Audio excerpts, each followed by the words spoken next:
Sindicato Mexicano de Electricistas.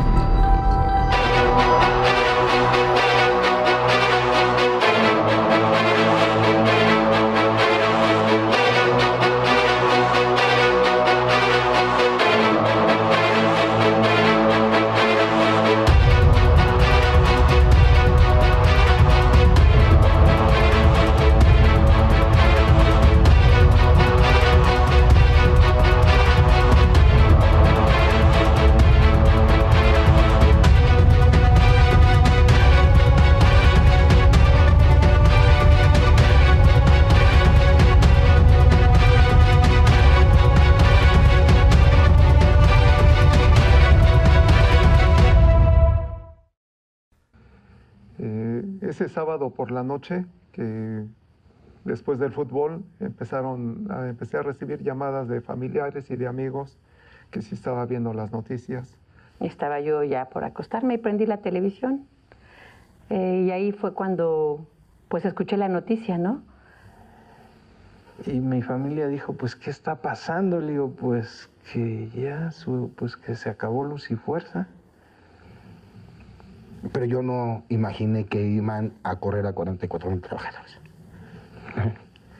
Acabar con una empresa estatal a una organización de más de 100 años.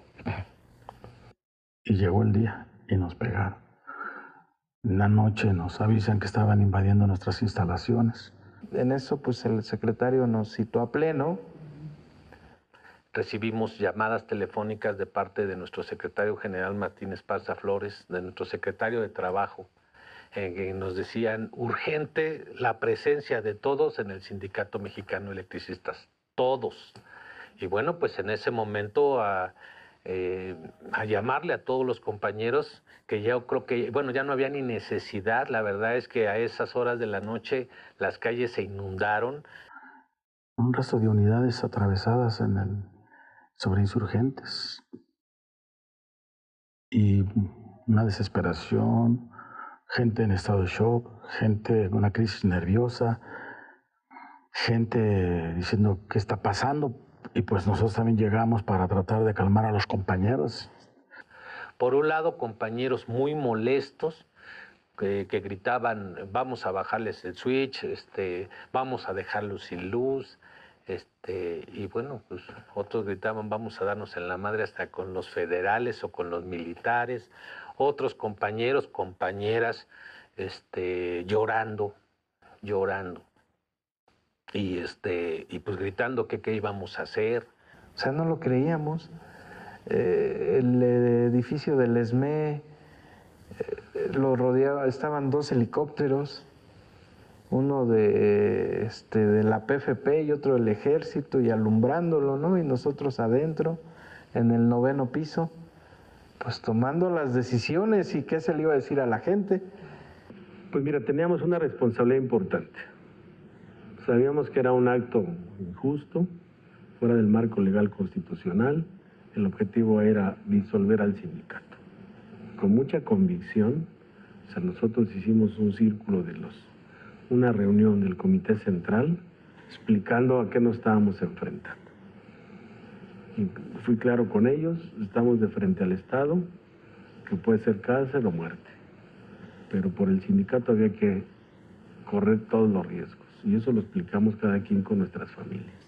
Y precisamente ya escuchamos a la dirección sindical para comentarnos acerca de lo que tenía que haber pasado, o lo que iba a pasar, que era ir en contra de lo que estaban diciendo en ese momento, que pues muchos al parecer decíamos un decreto, ¿no? Un decreto en el cual el presidente decía que ya se había extinguido Luz y Fuerza por causas de fuerza mayor. Acompañado de Javier Lozano, de Georgina Quetzel y de Cárdenas, para decir que la empresa Luz y Fuerza del Centro era una carga para el Estado, cuando realmente no lo era así, ¿no? Al contrario, nosotros éramos una empresa que sí generaba, pero nosotros no éramos los administradores de los recursos de esa empresa. Los administradores de los recursos de la empresa eran puestos por parte del gobierno. Eran los directores, los subdirectores, los superintendentes, los gerentes, etc. Y bueno, pero al final, bueno, nosotros tuvimos que tomar la decisión de enfrentarlo. Se dijo que nadie se liquidaba, fue acuerdo de asamblea. Pues muchos compañeros decidieron retirarse. Incluso exdirigentes promovieron que se fueran sus hijos a liquidar y anduvieron en las regiones, en las colonias, que ya no había nada que hacer, que se liquidaran. Pues mucha gente se fue a liquidar por diferentes razones. Yo no digo que todos por la misma razón, pero muchos sí lo hicieron por comodidad, porque sintieron que con eso podían hacerla, ¿no? Con el soborno del bono podían vivir. Y bueno, hay muchas historias, ¿no? De cómo en colonias electricistas pasaban liquidados con sus camionetotas, acababan a comprar con su liquidación y se burlaban de la gente que estábamos en resistencia, ¿no? 28,000 fueron los primeros que en 15 días después de la extinción se fueron a liquidar, ¿no? Y el resto de los compañeros pues, tomamos la decisión de no aceptar las migajas y empezar a luchar, ¿no? Porque también creíamos en ese momento que teníamos la razón. Entendieran que ir a liquidarse era dinero hoy, hambre mañana. Entonces ya después hablo con mi familia y les digo, pues, he tomado la determinación de que le voy a echar para adelante y necesito de su apoyo. Mi hijo ya está trabajando, también hablé con él y le dije, pues hijo, esto se trata de defender lo que nuestros antepasados nos dejaron. Platiqué con ella de quedarme en la resistencia, de no liquidarme. Pues le expuse que si me aguantaba, ella trabajaba también. Y me dijo, lo que tú decidas está bien. Me quedé a resistir, pero ella, afortunada y desafortunadamente, trabajaba en Mexicana de Aviación. Entonces, 6 meses después, pues también a ellos les dieron un golpe similar al nuestro, se queda sin empleo. Y pues sí hubo de repente cuestiones difíciles, complicadas, porque había que acudir al sindicato, pero también había que buscar para pues la papa, ¿no? Y mi esposa nunca había trabajado, se metió a trabajar.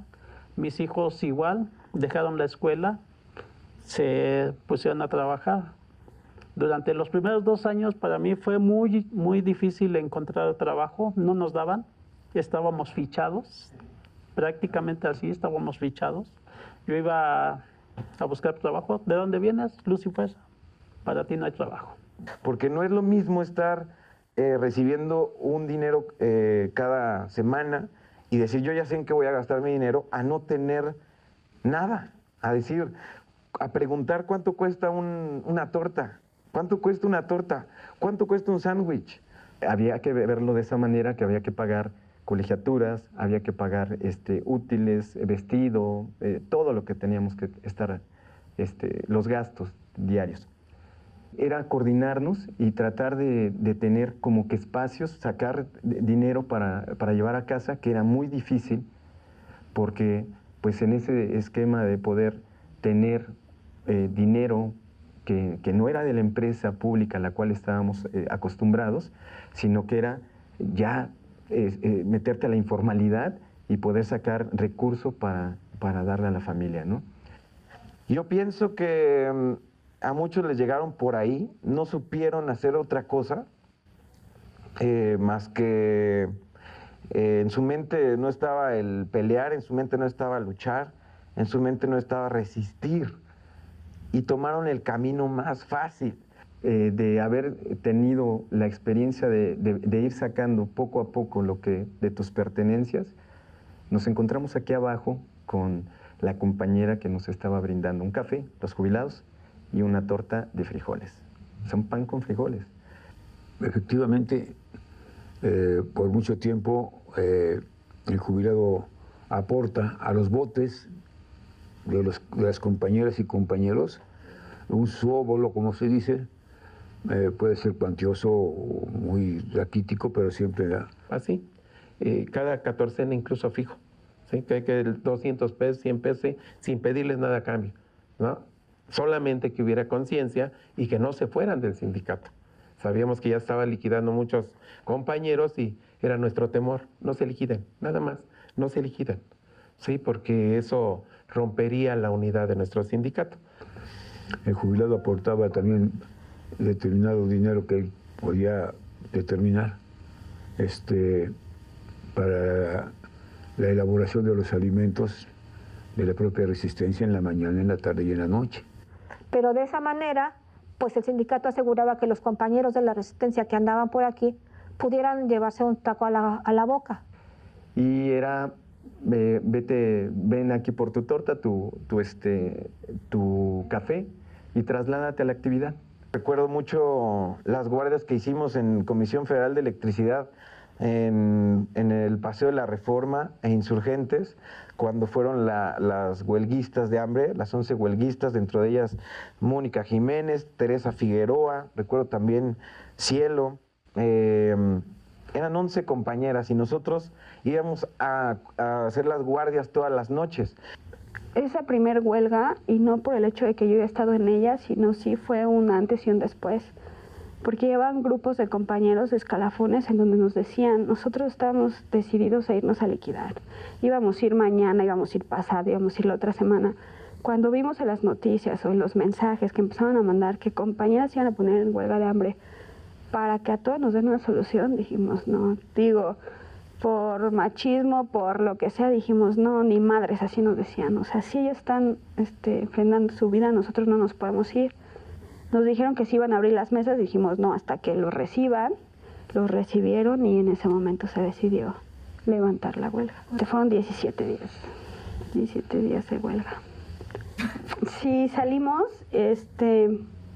yo recuerdo, fue en diciembre, recuerdo perfecto que íbamos en la ambulancia, porque pues se veía el espejito de la ambulancia y solo ibas viendo Nochebuenas por toda Reforma, ¿no? Y pues yo pensaba, ¿cómo va a ser este año para nosotros en diciembre, en Navidad, ¿no? Siempre esas fechas, pues emotivas, ¿no? Qué casualidad que la segunda etapa, segunda y última, en ese momento anunciada etapa de liquidación, concluía el 24 de diciembre. El 24 de diciembre muchos compañeros estaban formados para ir a cobrar su liquidación y no pasar una Navidad tan triste como la que pudimos haber pasado nosotros por haber perdido nuestro empleo. O sea, baja la participación con la suma de liquidados y también la solidaridad popular entra también en una curva de descenso. Nos damos cuenta que nos estamos enfrentando con un Estado, no con el gobierno, con el Estado. Fuiste con la iglesia y se fue con ellos. Fuimos con los medios de comunicación y se fueron con ellos. Fuimos con las organizaciones hermanas y se fueron abajo de su cama, porque si eso le habían hecho al ESME, ¿qué se esperaban ellos? Al mismo tiempo, comienza a haber una represión más fuerte en contra de la organización, por ejemplo, el 11 de noviembre, ¿no? Cuando convocamos al paro, ¿no? Cuando nuestros compañeros son duramente reprimidos en la carretera, en la autopista federal de Querétaro, y tomaron varias poblaciones electricistas, Tascuandó, entró el ejército, la Policía Federal, empezaron a detener cada vez a más compañeros, había órdenes de detención en contra de algunos compañeros miembros de la dirección. Y después porque el Estado funciona siempre a partir de plata o plomo, ¿eh? O sea, aquí está el dinero, ¿no? No. Entonces, lo que decidimos fue utilizar otras formas de la resistencia civil y pacífica y fuimos a la huelga de hambre en el propósito de echar abajo todavía el decreto de extinción. La huelga de hambre fue una acción radical colectiva profundamente hermosa. Es decir, unos no comían por voluntad, otros afuera, muchos tampoco comían de saber que sus compas no estaban comiendo. En esos 62 días bajé 30 kilos. Después de caminar rápido, nos tropezábamos como viejitos. Para ir al baño, caminabas ya como viejito, jorobado. Y lo único que alcanzaba a ver era mis brazos, pero yo veía mis brazos, mis piernas delgadas, pero como que no te imaginabas cómo estabas. Viene la Suprema Corte que demuestra y pone la fresa del pastel, donde dice, en plena huelga, con más de 80 trabajadores, mujeres y hombres en huelga del Zócalo.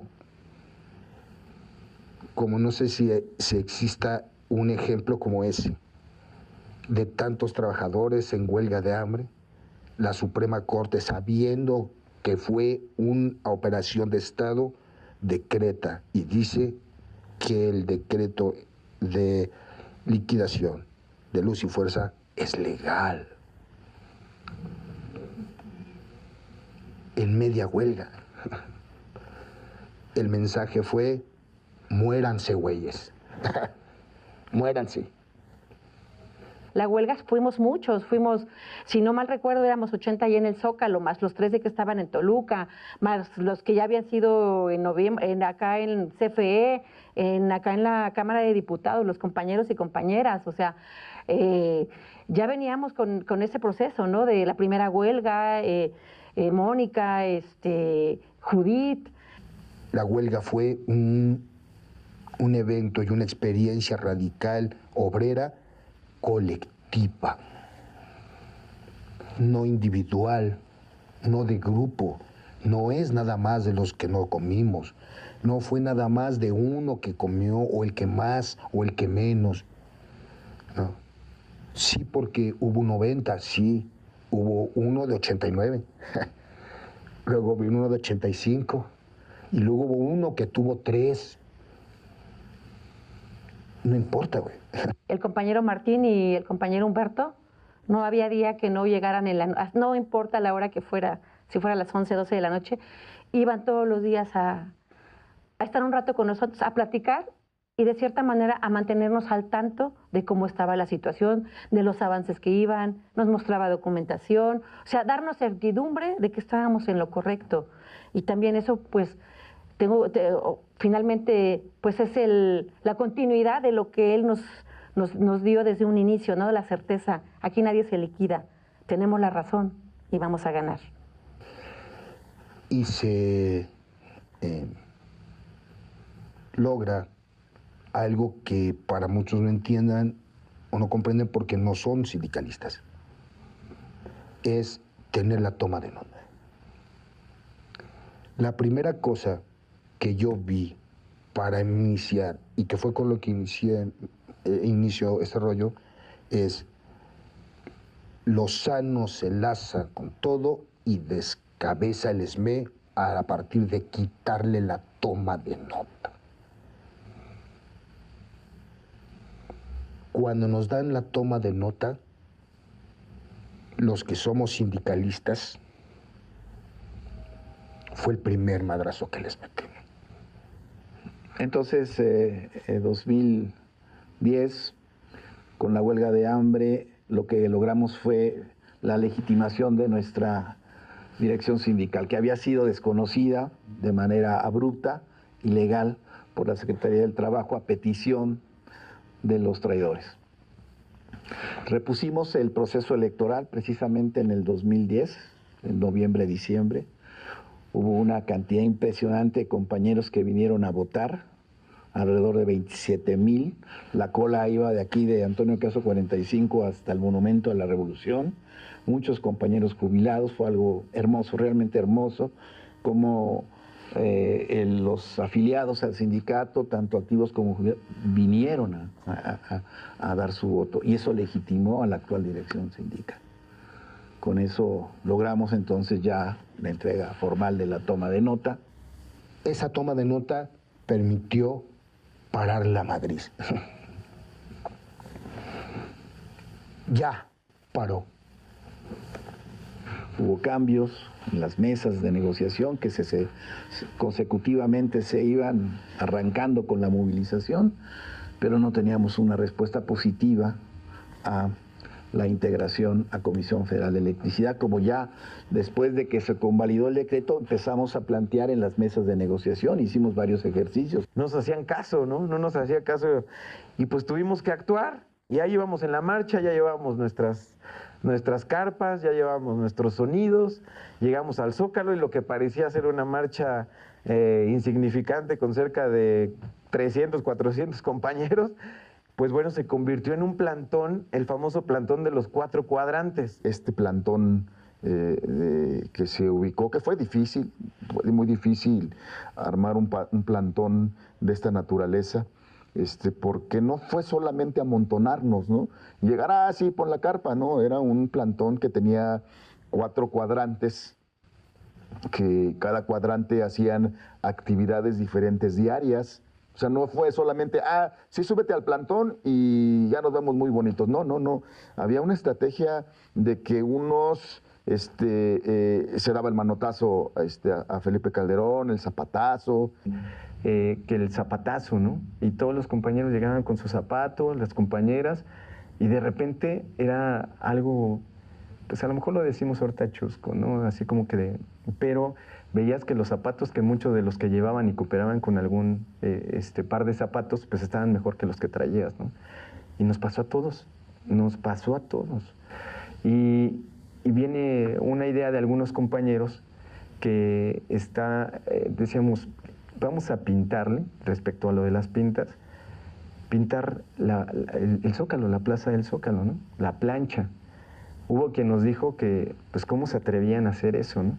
Dije, mira, pues vamos a poner una plancha grande en donde podamos poner consignas frente a Palacio Nacional.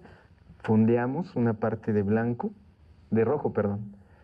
Entonces, me acuerdo que el fondo era rojo, las letras donde decía, si Egipto pudo, ¿por qué México no?, eran blancas. Me pinté la mano de blanco y metió la mano y dijo, le voy a dar un manotazo. Era darle un manotazo al piso y plasmar y decir, ya le di un manotazo a Calderón. Denle un manotazo a Calderón y como Calderón ya no le caía bien a nadie, pues todos estaban gustosos de pintarse la mano y poner una mano en la plancha del Zócalo en repudio a este personaje nefasto de la historia de nuestro país.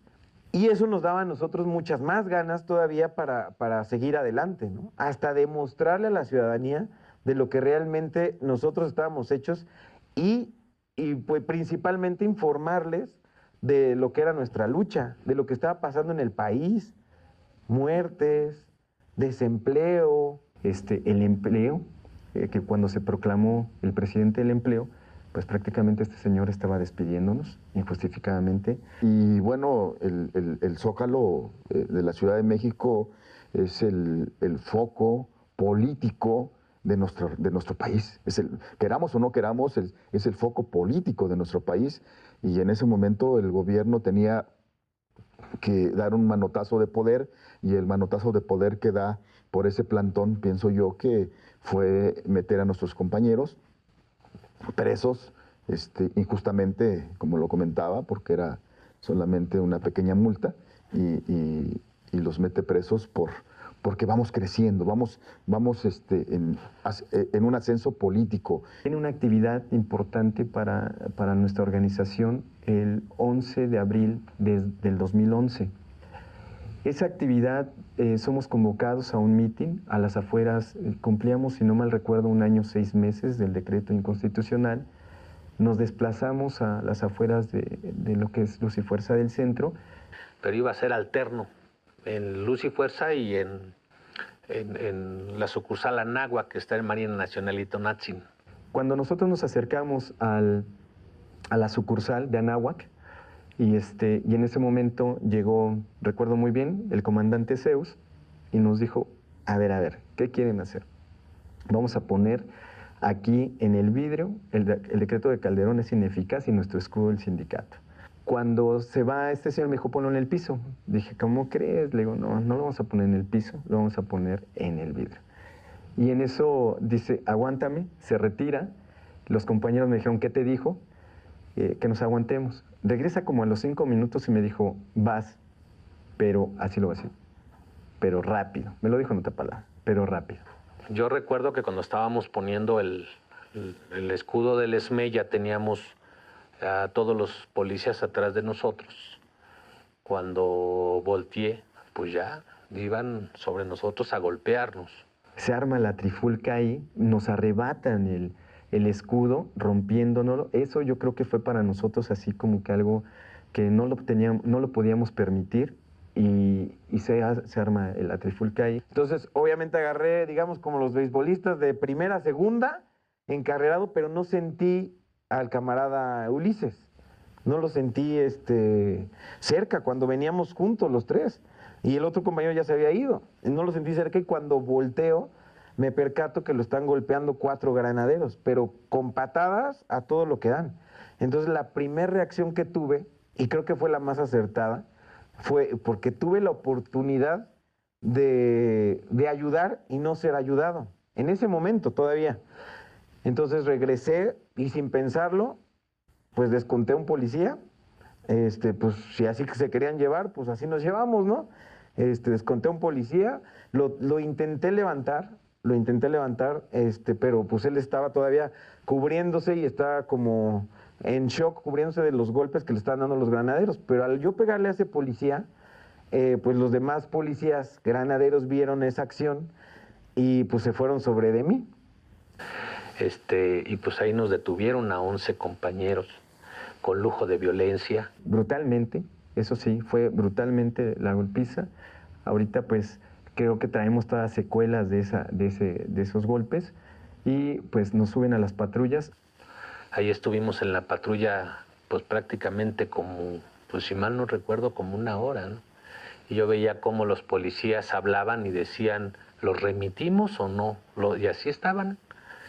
Y yo tuve la oportunidad en ese momento de hablarle al secretario general Martín Esparza y luego contestó. Mi Burgos, ya me enteré, no se preocupen, vamos a estar al pendiente. Ahorita me voy a ir a Gobernación, no recuerdo si a Gobernación o a la Secretaría del Trabajo, no recuerdo. Dice, pero todo el mundo va a estar al pendiente Eduardo Bobadilla.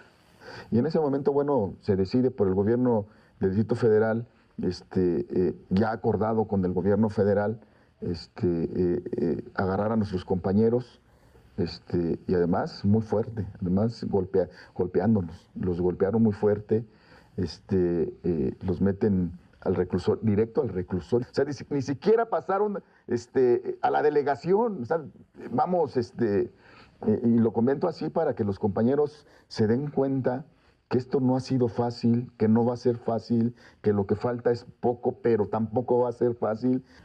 Inmediatamente después del 5 de julio, cuando la Corte da su fallo a favor del decreto de extinción de Felipe Calderón, la Junta Federal de Conciliación y Arbitraje da por cancelada las relaciones individuales y colectivas de trabajo y da por terminado el contrato. Uno se lava la boca diciendo que el contrato lo perdimos en el 15, no, lo perdimos desde el 10. Contra la pérdida del contrato, en 2010, nosotros interpusimos un juicio de amparo, que a final de cuentas fue que ganamos en el 2012, con la sustitución patronal. Porque si ya no podíamos regresar a Luz y Fuerza del Centro, sí podíamos demandar el pasón sustituto en Comisión Federal de Electricidad, porque Comisión Federal de Electricidad se quedó con las torres, se quedó con las líneas de transmisión, se quedó con las plantas, con toda la infraestructura necesaria para poder garantizar la continuidad del servicio. O sea, había suficientes elementos para tener en la bolsa la sustitución patronal. Y de hecho la ganamos jurídicamente, ¿no? El Tribunal Colegiado del Circuito de Materia del Trabajo nos dio la razón. Se pudo demostrar, Néstor de Buen, que no se podían terminar las relaciones individuales y colectivas por caso fortuito y causa de fuerza mayor. Se fue al segundo tribunal colegiado en septiembre de 2012, en laudo de la Junta que dio por terminar las relaciones, y ahí se demostró con jurisprudencias. No fueron fortuitas porque fue una decisión del presidente. Hablaron de los pasivos laborales, hablaron de las transferencias, hablaron de las pérdidas, todo fue en materia económica, eso les dijo el tribunal. Incluso pegó en la sentencia las declaraciones de los funcionarios. Dijo, todo lo han justificado por cuestiones económicas. Entonces, si el conflicto era económico, debieron demandar una terminación de las relaciones individuales y colectivas por naturaleza económica. No lo hicieron, se les pasaron los tiempos.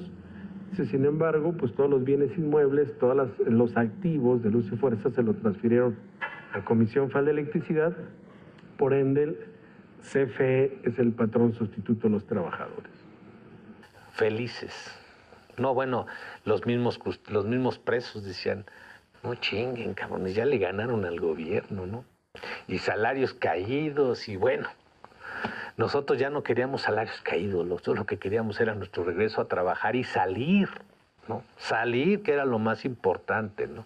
Pues era ganarle al gobierno, ¿no? Era ganarle a todo un poder, era hacer historia como sindicato.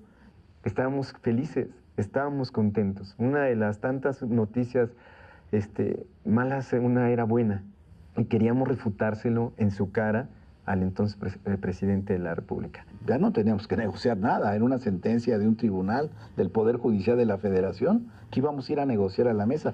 Queríamos que se ejecutara la sentencia del tribunal y esa fue nuestra expectativa. Íbamos con la esperanza que se ratificara. Habíamos visto unas semanas, unos días antes, el caso de Florence Cassens, que se le habían dado a favor. Y todos íbamos con la esperanza de que se iba a ratificar y que no había problema. Y ya nos hacíamos trabajando otra vez aquí en su puesto, en su lugar de trabajo. Cuando empezamos a ver rumores, noticias, no, pues vamos bien, vamos bien. Y la cara que tuvimos nosotros y lo que nos vimos cuando salen nuestros dirigentes, desde verlos sabíamos lo que había pasado, pero cuando ellos sabían, los medios de comunicación ya habían dicho que no iba a haber patrón sustituto. Hasta que interviene otra vez la representación neoliberal de la oligarquía y le piden a la Suprema Corte de Justicia que revoque la sentencia, cosa que hacen en el 30 de enero del 2013. Y el gobierno en ese entonces no sabía cómo hacerle y le cobró la factura a los jueces, ¿no? Le cobró la factura. Si yo te puse, tú me das. Y entonces hacen resoluciones en esa sentencia, dice este ministro, que revocaban el amparo que nos había otorgado el segundo tribunal, que porque los magistrados, los 3 magistrados, habían puesto temas de constitucionalidad diciendo que el presidente de la República, que nosotros estábamos pidiendo que el presidente de la República fuera nuestro patrón sustituto.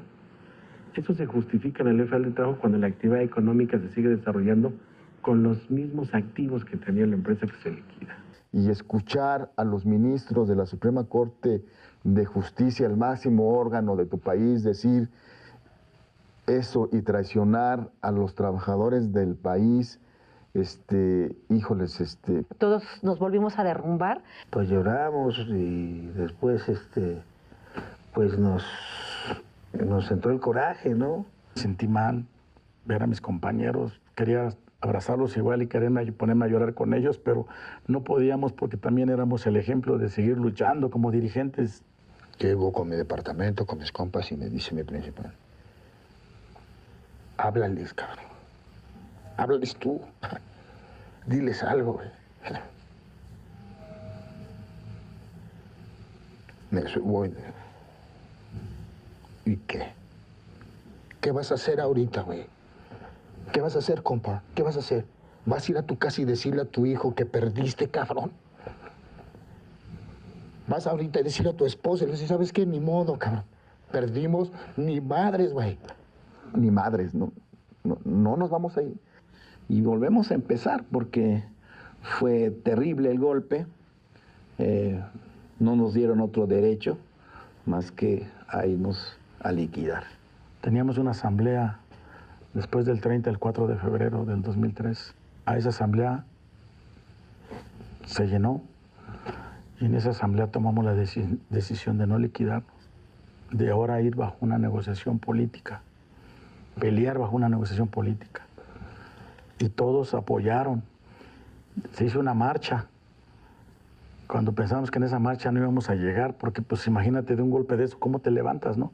Pues el día de la marcha, el pueblo que nos veía pasar por las calles, me acuerdo en la avenida Granjas, salía de sus casas a gritar y no se rindan y sigan adelante, y llevaban agua y llevaban naranjas partidas y coman, alguna cosa de mucha solidaridad popular, y eso volvió a moralizar a la resistencia. En febrero, el 13 de febrero del 2013, salen en libertad nuestros compañeros, 10 compañeros presos políticos, y pues en ese momento nuestro compañero secretario general me dijo, todavía nos vamos a estar un poquito y te voy a sacar. Y la verdad que el momento así de que se van ellos y te quedas tú, es algo impactante, ¿no? Si hubiera pasado, si hubieran agarrado en otro momento a los compañeros que solamente estaban pintando, ellos los agarran solamente por pintar la barda, ¿no? ¿Cuánta gente no está pintando una barda? ¿Y cómo a ellos no los metieron 2 años presos, no? ¿Por qué no los meten presos? Ah, porque eran del sindicato. Después de que resolvió la Corte, nos fuimos a la Comisión Interamericana, una caravana denominada por el Derecho y la Justicia del Trabajador, que llegamos desde la Corte, pasando por varias ciudades, hasta la frontera con Estados Unidos, en Nuevo Laredo. Nos vimos los compañeros que íbamos a ir a la caravana, junto con... íbamos 3 autobuses. Una caravana hermosa también, con muchas historias de solidaridad de las poblaciones que íbamos recorriendo. Todo eso se tiene que conocer un día. Ahí llegamos. Después fuimos a la Comisión Interamericana, presentamos una petición. En 2 renglones nos dijeron que no había elementos para revisar nuestro caso después de 2 años. Hoy sabemos cómo funcionan estos organismos. Funcionan con los presupuestos que les dan los gobiernos que están dentro. Pues el gobierno mexicano le aporta dinero, pues también cabildean y actúan y influyen en las resoluciones. Lo mismo en la Organización Internacional del Trabajo. Es tripartita, dicen, pero funciona con la aportación de los empleadores ahora y con los gobiernos. También nos dijeron que no. Tuvimos que llegar a gobernación, más de 35 días. Lo que abrió otra mesa de negociación ya con el gobierno de Peña Nieto. Además hicimos el análisis que habían impuesto la reforma energética. Le quitaron de la Constitución la generación y la comercialización. Eso no lo hicimos nosotros. Eso lo impusieron los senadores, los diputados, los congresos locales. El gobierno de Peña Nieto con el famoso Pacto por México. Y que nadie diga que la resistencia no se opuso. Fuimos de las pocas organizaciones consecuentes que estuvimos aquí afuera del Senado, cuando levantaron unas vallas como de 4 o 5 metros, ¿no? Bloqueamos insurgentes, bloqueamos reforma en contra de la imposición de la reforma energética. Las condiciones en las que te puso el gobierno con la reforma energética no te dio alternativas. Y nosotros tenemos que decirlo claro y con todo respeto, lo digo y a título personal, no nos alcanzó para detener la reforma energética. No nos alcanzó. Pero pues ahí empezaba a correr los términos del incidente de liquidación. Que vale la pena señalar que si llegábamos a esos 2 años y no teníamos trabajadores, pues sí se iba a configurar el escenario de la disolución del sindicato. Si el Sindicato Mexicano de Electricistas no hubiera negociado el contrato colectivo de trabajo, que no nos gusta, y eso lo decimos, pero si no hubiéramos negociado un contrato colectivo de trabajo, nuestro registro del sindicato se hubiera terminado el 30 de enero del 2016. Cuando todos, incluyendo ellos y nuestras organizaciones hermanas, más de 3/4 partes de nuestro sindicato nos dijo, esto ya se acabó, pendejo. Ya se acabó. El ESME es historia. Ya, entiéndanlo, se acabó. ¿No? Fénix fue la muestra de que nos poníamos de pie. Ya el marco jurídico se había modificado, ¿no? Había facultades en el Estado para poder conceder el uso y explotación de las plantas de Luz y Fuerza del Centro, y eso fue lo que aprovechamos. Y dentro de ello se buscó una negociación y llegó una empresa, ¿no?, filial de Mota Angel, para hacer la negociación con el sindicato para invertir los recursos y con el gobierno plantearlo para el uso y explotación de las aguas. No las podíamos operar en las condiciones que estaban, hicimos una alianza mercantil, sí, con un socio extranjero portugués, que dicen que voceros y que... No. Fíjate, cuando nosotros estábamos en Luz y Fuerza, teníamos un lugar en la Junta de Gobierno. Los sindicatos en México y en Europa tienen un lugar en los consejos de administración porque son la representación del sindicato.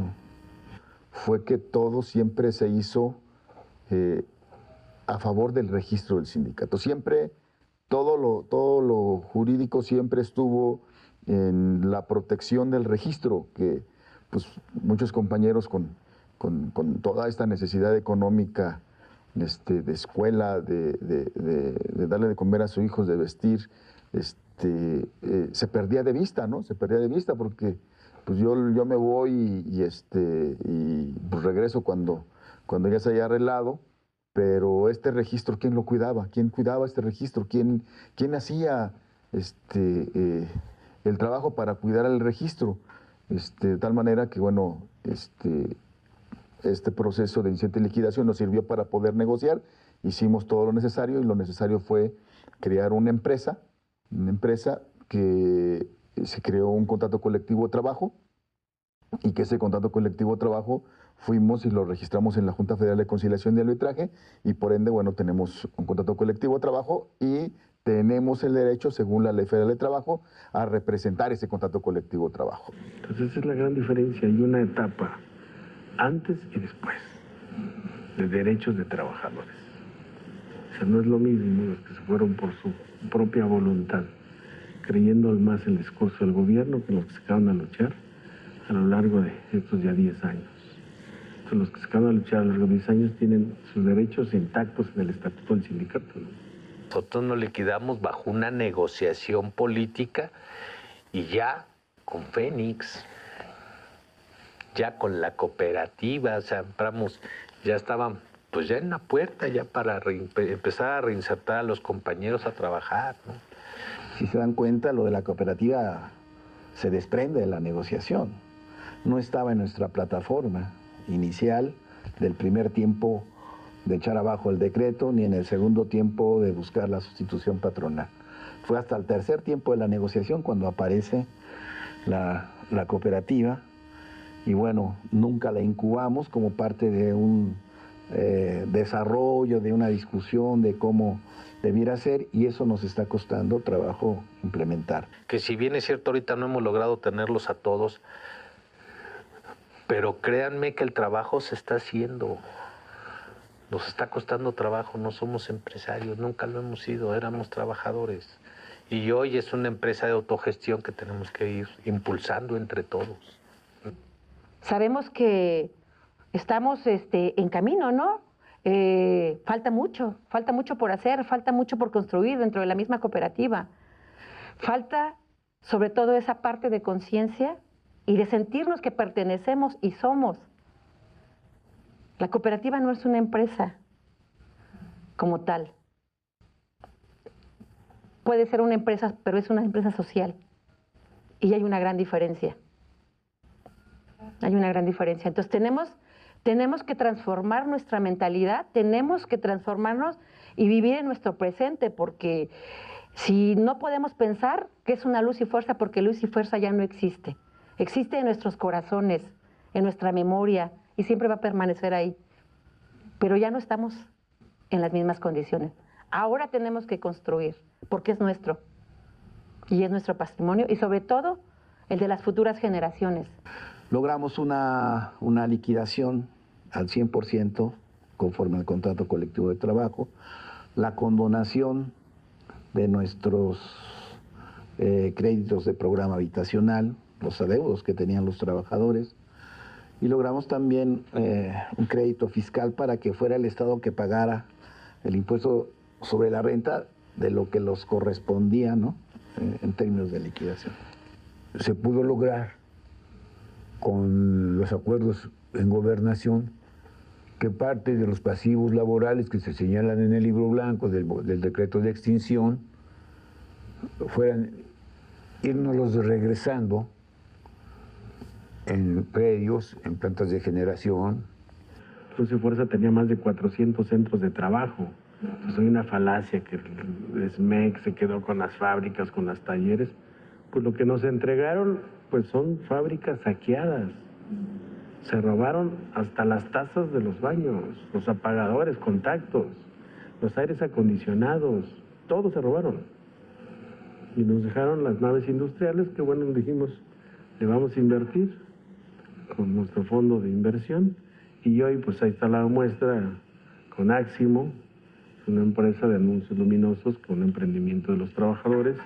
Están las oficinas de Juárez 90, Cuernavaca, Necaxa, están las oficinas de Aragón, que son excelentes oficinas para nuestra cooperativa. Está Xochitl, algunos otros que caben proyectos productivos que hemos venido desarrollando a través de nuestra cooperativa. Y estos acuerdos que llegaron al papel fueron concretándose.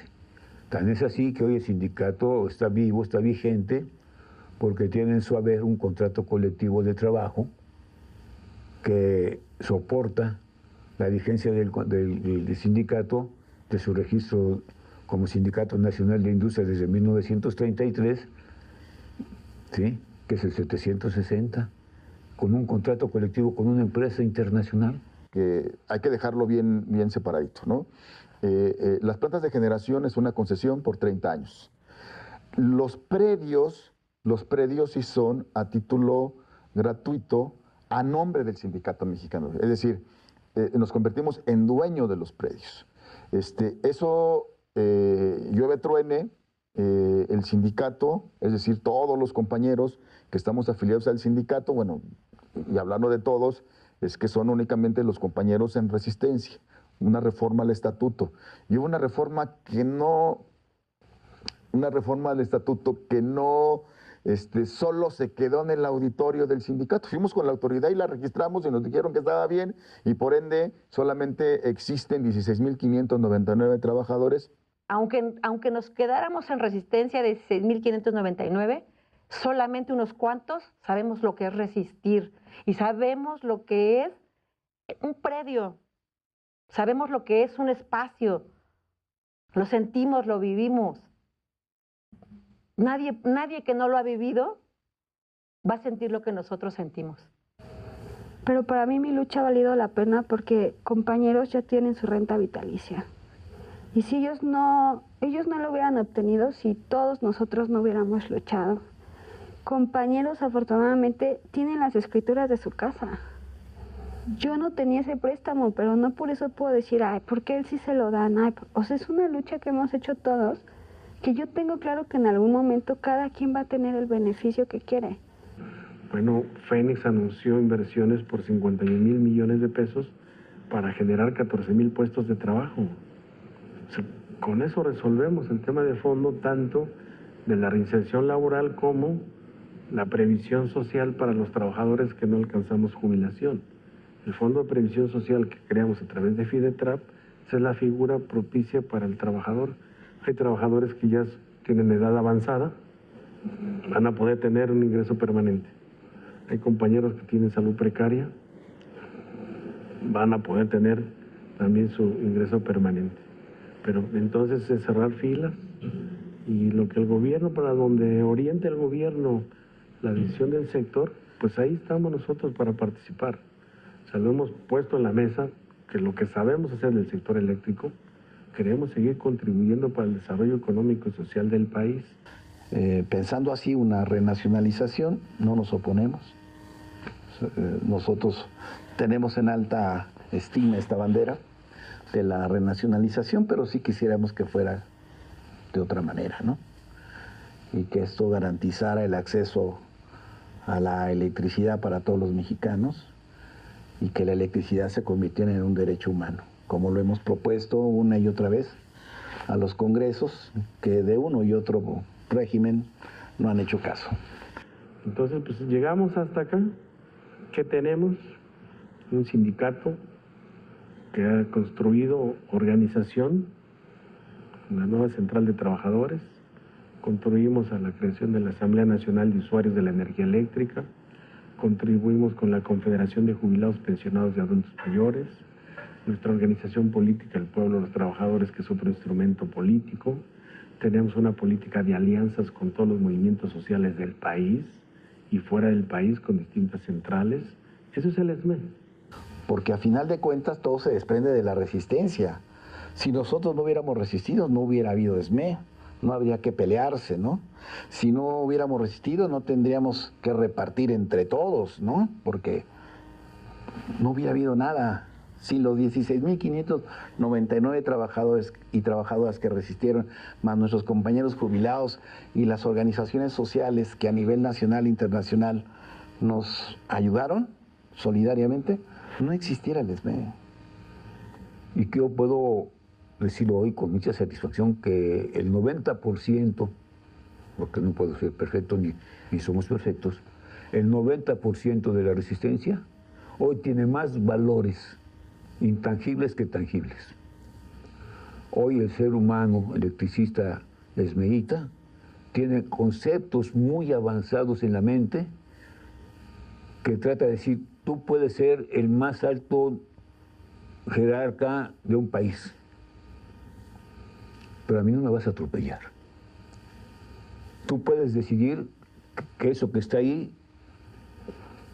se termine, que me perjudica, pero no porque me perjudica es su última palabra. La última palabra la tengo yo mentalmente.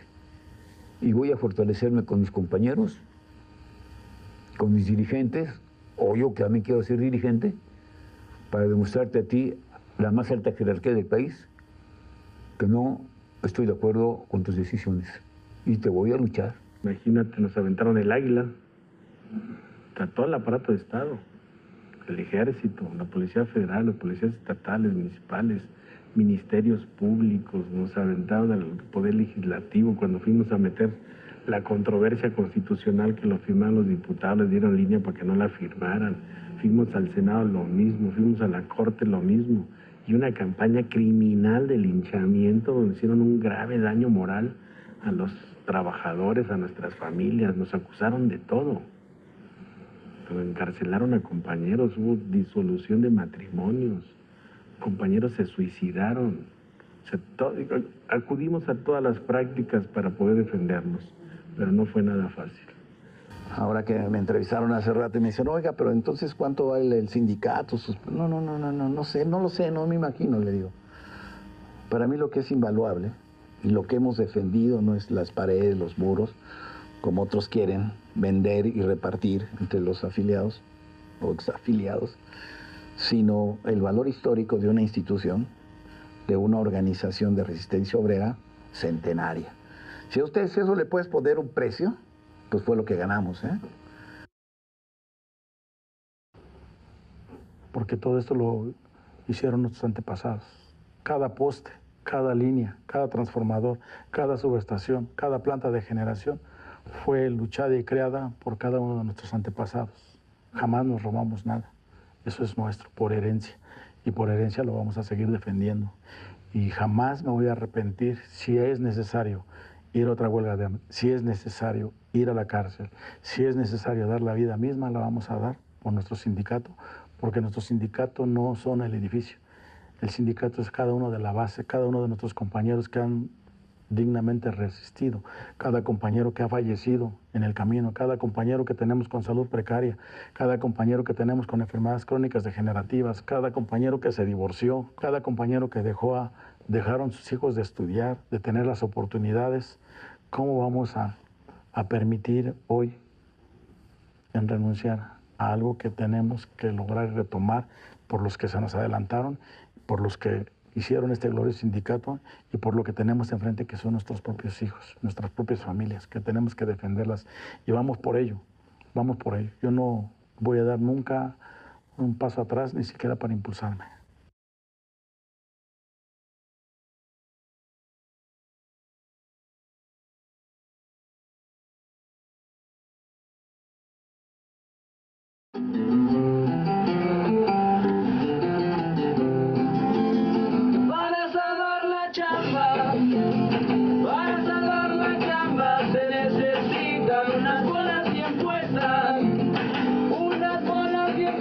Y resistencia y arriba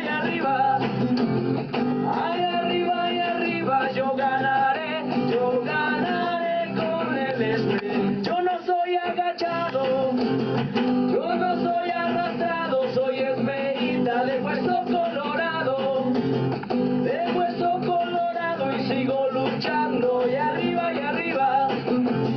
ay, arriba, yo ganaré con el esme. Chamba, chamba, chamba, chamba.